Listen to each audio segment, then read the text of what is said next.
Hai hai halo Sobat sobat. SMA. Salam hangat kami sampaikan langsung dari gedung kampus AKM Blitar dengan saya Rena Zeri Kurnia Putri. Dan saya Arina Ilma. Kami dari SMA Negeri 1 Kesamben. So guys, gimana nih hari kalian? Semoga kalian dalam keadaan baik-baik aja ya. Dan pastikan hari kalian menjadi lebih berwarna dan bermanfaat dengan mengulik topik-topik yang unik dan pastinya ciamik bareng kami hanya di SMA. Sejenak makan fakta, ngobrol seru bareng Gen Z.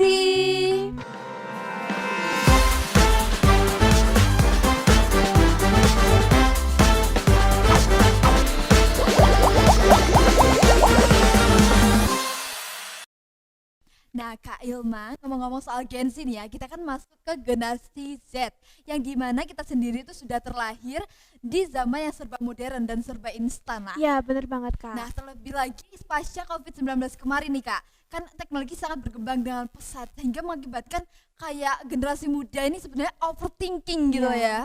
Ya, bener banget Kak Rena. Maka kita setidaknya sebagai generasi muda pastinya harus memiliki potensi atau bakat yang dikembangkan melalui hobi, Kak. Apalagi Kak Rena tahu sendiri kalau hobi zaman sekarang itu banyak banget. Bisa kita ambil contoh saja misalnya seperti hobi desain gambar digital, Kak. Wow. Kan kalau dulu kita lebih sering gambar di atas media cetak ya, Kak. Iya, Sekarang benar. dengan berkembangnya teknologi yang semakin canggih, kita bisa menggunakan media digital sebagai sarana penunjang hobi kita tersebut, Kak. Juga tak kalah menarik ini hobi ngevlog dan juga hobi coding, Kak Rena. Aduh bener banget nih Kak Ilma, kita tuh sebaiknya harus mengasah skill kita di bidang-bidang tertentu ya. Ya, bener Kalau banget, aku Kak. sih dari tiga terus yang Kak Ilma sampaikan, aku lebih prefer ke vlog. Yang dimana Wih. aku sendiri setiap hari kayak terbiasa ngevlog Ya. nih, hai hai halo guys kayak Ya. gitu-gitu. Nah jadi kita tuh bisa lebih tertata gitu Ya. dalam berbicara gitu. Terlebih lagi seperti saya sama Kak Ilma sekarang sedang mengikuti lomba yang diadakan oleh kampus AKN Negeri Blitar, yaitu Youth Festival Competition atau YFC 2025 nih Kak. Keren banget kan? Keren banget, Kak. Pastinya. Oh iya, Kak, sebelum kita mengulas topik-topik yang pastinya menarik nih untuk dibahas, aku punya sedikit pantun buat Kak Rena, Wih. buat teman-teman di rumah dan pastinya juga buat teman-teman kita yang sedang berkompetisi dalam lomba yang keren ini. Waduh cocok nih, boleh langsung aja Oke, nanti Kak Rena bilang cakep ya. Oke. Anak kampung datang ke kota, Cakep. pulangnya bawa jamu. Cakep. Ada lomba podcast Blitar Raya. Tunjukkan potensi dalam dirimu. Gokil banget Kak Ilma, cakep banget ya. Oh iya, sekilas info nih Kak Ilma, AKN Blitar ini memiliki tagline Wih, yang apa tuh, gak kalah keren gitu, yaitu SAI. Wih. Tahu nggak Kak Ilma SAI itu apa? Penasaran Emang nggak? apa sih Kak saya itu? SAI itu sebetulnya adalah singkatan dari Smart Adaptive Excellent, yang dimana saya sendiri dalam artian bahasa Jawa kan baik ya Kak Iya. maksudnya. Nah dari sini AKN Blitar itu memiliki harapan supaya dapat mewujudkan kelulusan yang memiliki daya unggul dan memiliki keahlian sesuai dengan bidangnya, yang mampu berdaya guna dan adaptif dalam segala lini kehidupan nih Kak. Keren banget ya, Kak. kan? Iya, iya, iya. Iya dong. Oh ya, back to topic. Kalian masih inget gak sih kalau Bapak Presiden sebelumnya itu pernah bilang Indonesia bisa menjadi Indonesia emas tahun 2045. Masih inget banget dong Kak. Nah, tapi di sisi lain kan di sini Gen Z itu berperan cukup aktif ya untuk mewujudkan visi tersebut. Nah, tapi di sisi lain kita itu juga memiliki rasa minder juga Ya, seperti bener yang banget, aku Kak. bicarain tadi. Kayak kita itu ada beberapa tantangan harus kita hadapi sebelum mencapai visi tersebut. Ya. Yang pertama kita itu juga harus menghadapi diri kita sendiri, Ya. mulai dari ego dan juga emosi yang harus kita atur setiap hari, dan juga terlebih lagi sekarang ada yang namanya teknologi. Ada yang namanya teknologi kecerdasan buatan guys, atau artificial intelligence. Kalau ya. kita biasanya kan sebut AI gitu Ya. ya. Sebenarnya apa sih Kak Elma AI itu? Oh ya, buat teman-teman di rumah yang mungkin belum tahu apa itu AI, jadi AI atau Artificial Intelligence yang dalam bahasa Indonesia biasa diartikan kecerdasan buatan ya Kak. Itu merupakan suatu kemampuan komputer yang didesain secara khusus agar bisa menyerupai kecerdasan kita layaknya manusia Kak. Wow. Jadi AI ini bisa memberikan jawaban atas pertanyaan-pertanyaan yang kita ajukan. Dia juga bisa menentukan mana yang benar, mana yang salah, dan keren banget Kak pokoknya. Dan maka dari itu AI ini berdampak positif juga sebagai sarana belajar bagi para pelajar Wow. juga. Berarti sangat bermanfaat ya dalam kehidupan kita, tapi di balik tenarnya sang AI ini ya, AI itu terdapat beberapa isu yang perlu kita kulik kembali di kesempatan kali ini. Mungkin teman-teman yang ada di rumah bisa langsung ikut join, kayak memberikan opini-opini kalian melalui komentar di bawah ini ya. Nah, Kak Ilma, kita mau membahas beberapa isu nih. Aku mau tahu menurut Kak Ilma, apakah isu ini berdampak positif atau negatif bagi kehidupan kita? Yang pertama itu, kalau penggunaan AI sangat intens, apakah dapat mempengaruhi SDM khususnya di negara berkembang?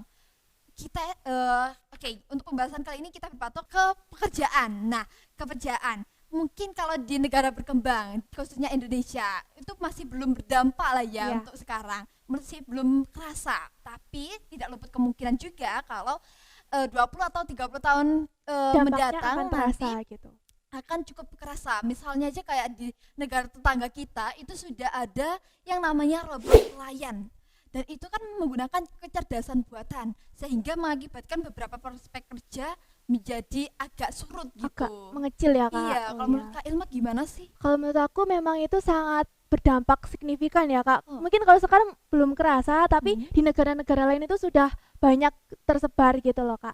Nah, ngomong-ngomong soal ini, aku jadi keinget suatu isu di mana ada nih salah satu pendeta di gereja Jerman itu mengadakan ibadah yang menggunakan ChatGPT, dan selama 40 menit itu ChatGPT itu menampilkan teks khotbah beserta avatar AI-nya Kak. Jadi di situ para jemaah bukan menyimak atau mendengarkan pendeta secara fisik ataupun manusia, melainkan mereka mendengarkan atau menonton layar monitor tersebut Kak. Emang kedengarannya agak kurang familiar ya Kak. Kayak masih belum terdengar tapi gitu. Tujuan pendeta tersebut mengusulkan hal tersebut semata-mata bukan karena untuk menggantikan peran pemuka agama Kak, melainkan beliau memanfaatkan itu sebagai sarana untuk mengefisiensi waktu agar beliau punya lebih banyak ruang dan energi untuk menyiapkan pertemuan ibadah selanjutnya gitu ya.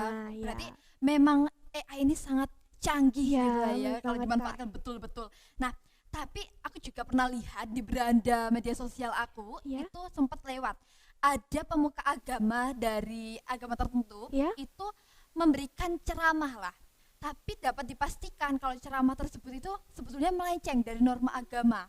Dan di sini saya lihat kayak gerak-geriknya beliau dan juga caranya beliau berbicara itu aneh gitu, dan ternyata memang benar kalau ini merupakan berita hoax yang dibuat oleh AI, oleh oknum tertentu. Kalau menurut Kak Ilma gimana sih cara menanganinya? Apakah AI ini juga ada caranya sendiri untuk mencegah gitu mencegah ya Kak? Berita hoax ini? Jadi isu ini memang sangat gawat sekali ya Kak, karena kan peran pemuka agama itu kan sangat penting bagi kita sebagai pengguna dan masyarakat Indonesia. Iya, betul banget. Nah, tentunya AI ini selain bisa menyebarkan berita hoax, ternyata setelah saya kulik lebih dalam lagi, AI ini bisa menjadi sarana pendeteksi berita hoax Kak. Keren banget kan? Iya, keren karena banget dong.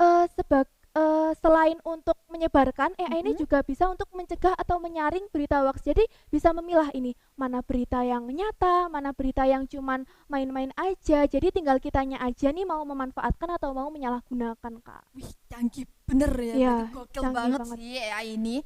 Nah, selain itu beberapa hari yang lalu kan ada yang sempat booming yaitu animasi yang terbuat dari AI ternyata. Dan itu sebetulnya yang menarik bagi anak-anak gitu, menarik bagi anak-anak kayak gerak-geriknya lucu dan lain sebagainya. Tapi di sisi lain, apakah benar kalau ini terlalu dipertontonkan terlalu intens ke anak-anak itu dapat merusak pola pikir mereka? Benar Kak, bagaimanapun itu sesuatu yang berlebihan tidak baik ya Kak. Jadi ketika kita memberikan konsumsi atau tontonan video AI tersebut kepada anak-anak secara terus-menerus, itu akan dapat menghambat pola pikir mereka Kak. Dan juga dapat merusak tatanan struktur pola bahasa anak yang seharusnya simpel menjadi acak-acakan karena nama karakternya itu kan sangat susah untuk dilafalkan seperti itu. Tapi di sisi lain, tontonan ini juga bisa mengasah daya kreativitas mereka Kak, selama itu diawasi oleh orang yang lebih tua dan yang lebih tahu Kak. Berarti dapat buat edukasi juga ya sebetulnya bener. Si animasi ini, karena kalau anak-anak biasanya kalau belajar itu agak susah gitu ya, kalau dipertontonkan dengan karakter yang lucu-lucu yang Iya. mereka familiar dengan dia, dan itu jadi lebih semangat lagi Lebih untuk semangat, lebih belajar tertarik dengan- gitu ya, Kak. gitu. Nah, kalau itu kan tadi anak-anak. Nah, sementara kita kan remaja nih.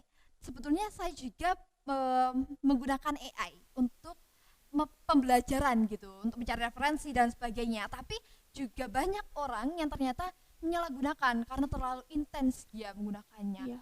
Kalau menurut Kak Infa tanggapan tersebut gimana sih? Tanggapanku juga sama, Kak. Jadi seperti yang anak kecil tadi, kita juga Mm-mm. harus membatasi penggunaan diri kita terhadap AI. Kita bisa aja nih kayak ChatGPT itu kan ada jawabannya banyak tuh. Kita bisa ambil tapi nggak boleh plek-ketip.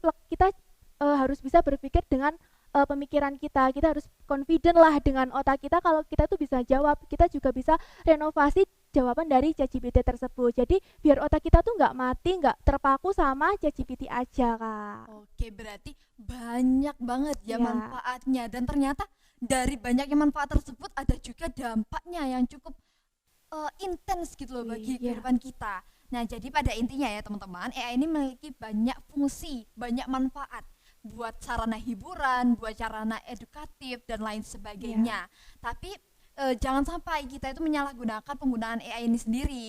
Nah, itu tadi merupakan sekilas ngobrol-ngobrol seru bareng kami menelan sebagian fakta yang mengenai teknologi terutama AI yang ternyata memiliki banyak dampak ya, dan Ya, fungsi bener yang cukup banget, Kak. kompleks dalam kehidupan kita sehari-hari yang seharusnya dimanfaatkan dengan sebaik dan sebijak mungkin. Saya Rena Zeri Kurnia Putri Dan saya Arina Ilma. mengucapkan pamit undur diri walaupun berujung pahit di hati karena perpisahan yang telah menghampiri. Ya. Mengucapkan terima kasih dan mohon maaf apabila terdapat salah kata ya, Ya. dan maupun kekurangan dari kami. Mungkin kita boleh jargon dulu ya biar Wah, boleh, semangat, Kak, boleh, kan tadi Kak, udah boleh, Kak. semangat di Ya, depan. ya, yuk. Oke, 1, 2, 3. AKN Blitar tetap di hati, sejenak makan fakta selalu dinanti. Selamat tinggal dan sampai jumpa kembali. Fill me out with your smile. Now the sunshine brings the light.